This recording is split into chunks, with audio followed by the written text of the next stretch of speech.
So She-Ra and the new Princesses of Power is apparently still a thing and still has fans for some reason. I have some thoughts on this whole new She-Ra thing.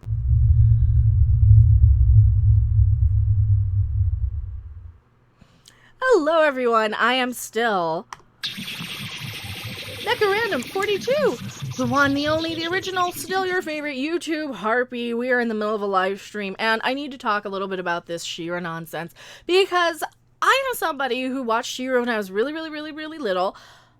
I remember She-Ra, though. I did watch it when I was about 5 or 6. I remember watching it. I made a video about a year ago on the reboot insulting the original, where they're saying, oh, She-Ra sucks. Well, just this morning, I saw somebody tweet at me, cool, stay mad, the reboot will always be better. And of course, to this person, I did respond. Nobody's mad. We're laughing at grown-ass adults that demand She-Ra be for them now instead of for little girls in the 80s. The show was originally made so that girls would play with He-Man toys and be inspirational, but hey, keep being a perpetual child, I guess. Adulting am hard. And this made me go and dig up a little bit on this new She-Ra stuff, because, you know what, if it's something I don't really care about that much, I drop it like a hot potato, and the people keep me engaged. They keep me coming back to it, and this is the same thing with the Brie Larson fans. Drop the taco, get in the car. Commenting on year-old videos, or the Ariana Grande fans commenting on something I said months ago about her. We get these people who are so obsessed with these things that they have to go out of their way and find whatever they can to talk about. And that's the only indication to me that there's even any She-Ra anything going on. Well, apparently, my assessment was correct. It is for grown adults because... seriously, this is a kid show. I don't think this is. She-Ra the Princesses of Power series finale canonizes the L relationship between Catra and Adora. All right. First off, I was completely unaware that there's this entire subsection of adults who are grown women in their early 20s and 30s. Now, keep in mind, I'm older than I look. I'm an old boomer. I grew up in the 80s with the original one. I was unaware until I saw Brie Larson's Unicorn Store that you really did have these grown women who live at home with their parents in their late 20s, even 30s, who still act like they're teenagers or 5-year-olds. They still act like they're young children. And I always hear the term, John Campea from Collider, formerly of Collider, likes to throw around the term man baby a lot to talk about Star Wars fans who have a problem with Luke Skywalker being completely destroyed as a character. So what is the whole deal with the female subsection of this? You know, the women who are watching these shows as adults to be inspired for. I mean, I guess that they're these grown women children, and I didn't really realize that that was a thing when I was first making She-Ra videos 2 years ago when this reboot was announced, because I looked at it and I'm like, what is this? What the crap am I looking at? What is this? It doesn't look interesting or good. The art is terrible. It's all over. It's very much the Hot Topic sort of crowd. The designs aren't really attractive. They went in and they swapped out a lot of characters. They did a lot of stuff to insult and attack the original fan base, to insult and attack the original show itself, even the creators of this new show. Confish TV does a lot of really good videos on this, and definitely shout out to them. I know Geeky Sparkles is like a huge She-Ra person, so she's definitely the authority here on what's wrong canonically and all that stuff. I can just tell you, as somebody who knows enough about humanity to understand that, yes, there is this new subsection of grown women who do live at home with their parents, and they end up writing for the Mary Sue, apparently. Comedy, parody, satire. This is who this new She-Ra is for, isn't it? And I don't really want to use the term woman babies or women children, but come on. I don't have negative energies. I have loving energies. And this unicorn is gonna love all of my energies. And if she doesn't, then she can just go back to her sad little forest, okay?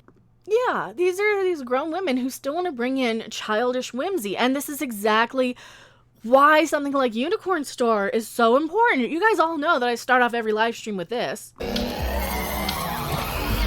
Mystic, mystic, back, back, mystic, mystic, back, back, mystic, back.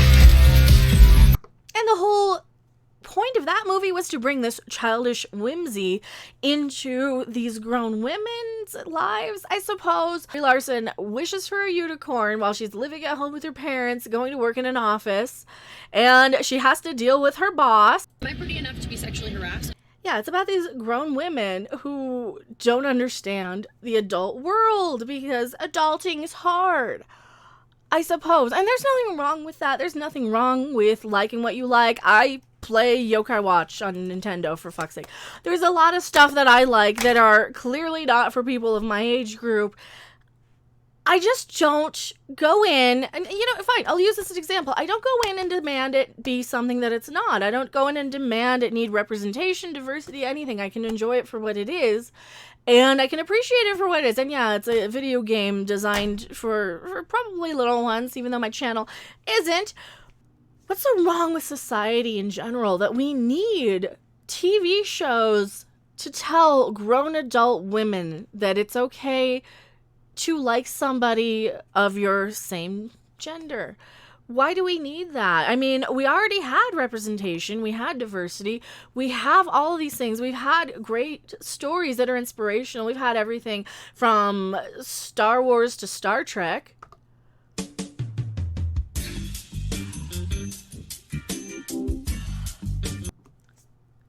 And I think they're missing the mark on this. They're so focused on diversity, diversity, diversity that this attaches itself to the other video I did about the deer lady, from Twitch, who seems to be so unhappy in their own lives that they need justification from everybody else to feel okay with who they are. And that's fine. That's fine. But where did we fail society in this whole generation, this last 2 generations, where nobody has any confidence? They need kids shows as an adult to tell them it's okay to be gay.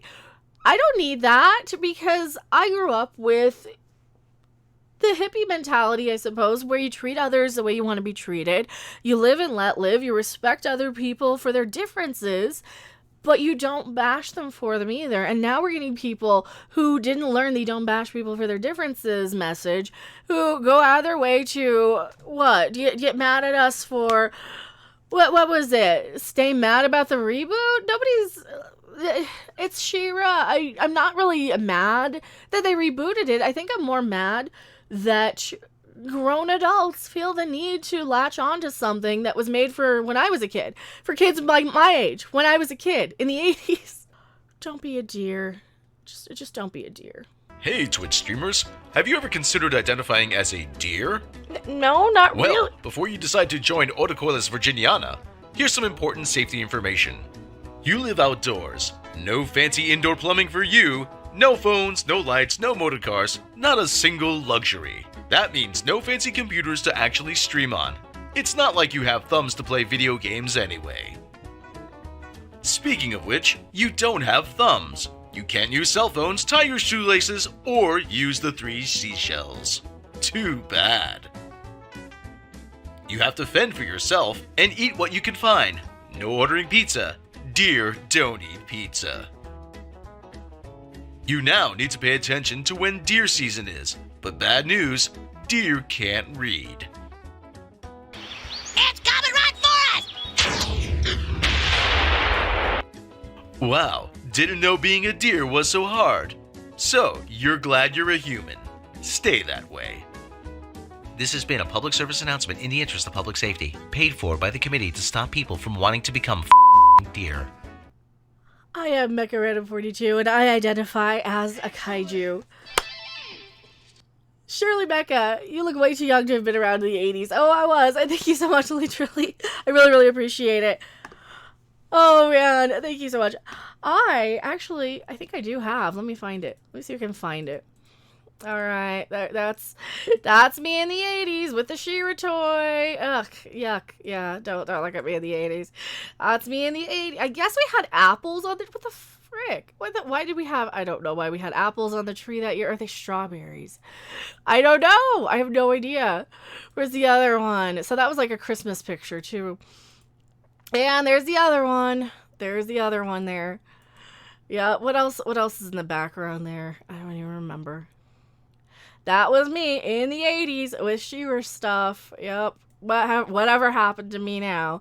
Who knows? But yeah, I liked She-Ra in the 80s. I also like Gemma the Holograms, Pee-wee's Playhouse, Elvira, Hot Wheels cars, Matchbox, Garbage Pail Kids. I liked a lot of stuff. So it's fine. It's fine. If you really, really, really need to latch on to my generation's childhood so bad and tell us how we're all wrong and ists and phobes, then you know what? You guys go knock yourselves out. Just stay away from us when we complain about how ridiculous She-Ra's been. Sorry. And commenting on year-old tweets and videos and threads just to, bash me because I made a video with an opinion a year ago. Fine, I get it. I'm gonna go back to my live stream chat. Tell me what you guys think in the comment section below of this video if it gets clipped, and I'll see you guys later.